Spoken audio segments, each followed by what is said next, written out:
Ray Lewis, born Raymond Anthony Jenkins, was a professional football player for the Baltimore Ravens.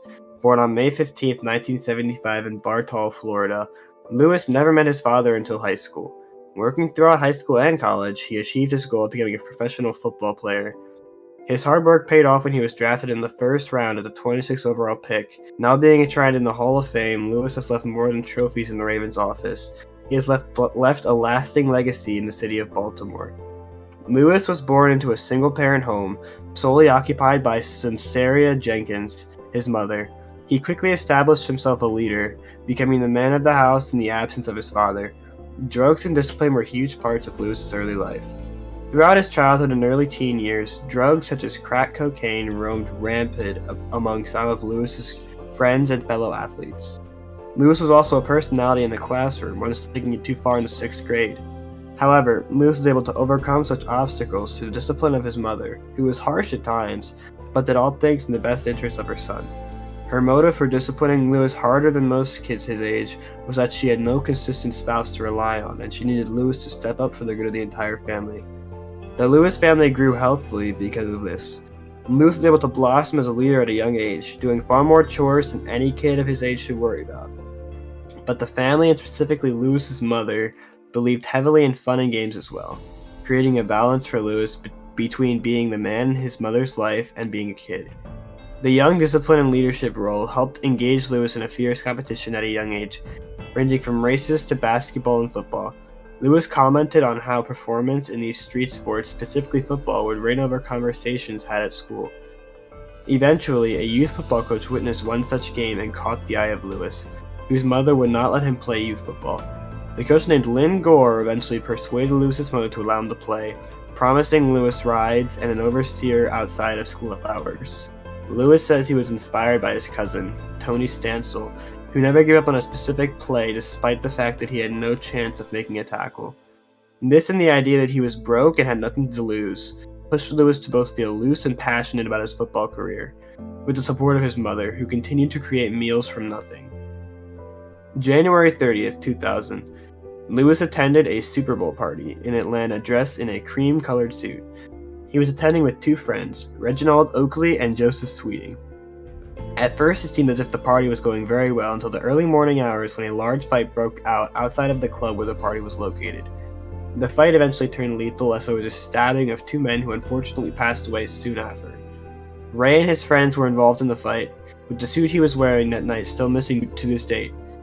But the true story of what occurred remains a mystery. Ray was questioned and spent time in jail prior to his trial, but was eventually dropped of murder charges and was instead given a misdemeanor and obstruction of justice charges. Lewis's NFL career began when he was drafted in 26th overall by the Baltimore Ravens, who wasn't even the player the Ravens had initially set their eyes on. Lewis signing his first contract to club, a 5-year deal which led him to 7 tackles on opening day, and a strong 13-start and 142 tackle season in 1996. Over his next 3 seasons, Lewis became not only the face of the Ravens defense, but the face of the NFL at the linebacker position. This culminated in Lewis being named the first All-NFL team in 1999. Following the murder case and a season in which Lewis was constantly booed during road games, he was named the NFL Defensive Player of the Year in 2000. The following year, in 2001, Lewis led his Ravens defense to a Super Bowl 35 victory, winning Super Bowl MVP in the process. After having injury problems in 2002 and missing 11 games, Lewis bounced back in 2003 by winning Defensive Player of the Year once again, as well as being named First Team All-Pro. In 2004, Lewis was again named First Team All-Pro, but he and his Ravens weren't able to reach the playoffs. The following year, Lewis was once again sidelined by injuries, missing the last 10 games of the season. In 2006, Lewis returned with a fury, leading the Ravens to their best record of all time at that point, 13-3, and earning himself a Pro Bowl invitation. 2007 was a rough year for Lewis, who had his worst season as a Raven. The year also lacked team success, with the Ravens finishing 5-11, missing the playoffs. In 2008, a new rejuvenated Ravens team under newly hired head coach John Harbaugh returned to the playoffs following the disappointing 2007 campaign. The team would eventually lose to the Steelers in the AFC Championship, but Lewis returned to the Pro Bowl and even reportedly gained 15 pounds of muscle throughout the season. 2009 dealt with drama surrounding Lewis's future with the organization. He stated that he wouldn't take a discount to remain a part of the Ravens and that he would explore other destinations. Whether this strategy was genuine or simply to increase his contract offers from the Ravens is uncertain, but Lewis made it clear later in the year that he wished to retire as a Baltimore Raven. 2010 and 2011 were both strong campaigns for Lewis, who earned Pro Bowl selections in each. Seeing as Lewis was aging rapidly, however, it became clear that he would soon retire, with or without future team success. The window is now for the stout Baltimore defense. 2012 went about as well as Lewis and the Ravens could have hoped until the moment it ended. A miss by Billy Cundiff to send the Patriots back to the Super Bowl. He vowed to return and sought revenge for the defeat, which became extremely doubtful when Lewis was sidelined with torn right triceps after just 6 games. However, he was able to return for one last playoff run, as he announced he would retire the following season. What followed was a tremendous run, including Lewis's last home game against the Colts, a game the Ravens won 24-9. The divisional playoff against the Broncos was a nail-biter, but the heroics of the Ravens quarterback Joe Flacco led the Ravens to a rematch with the Patriots in the AFC Championship. This time, Lewis got his revenge and was able to end his career in the highest note possible after the Ravens defeated the 49ers in Super Bowl 47. Ray Lewis had more than just a small impact on Baltimore.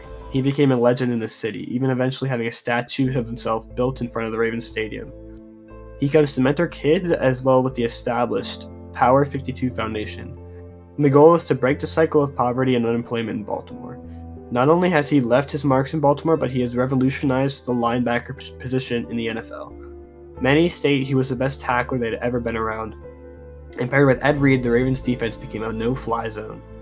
Ray's 54 turnovers were just behind Jack Ham, and his 31 interceptions were just behind Nick Buoniconti and Ham.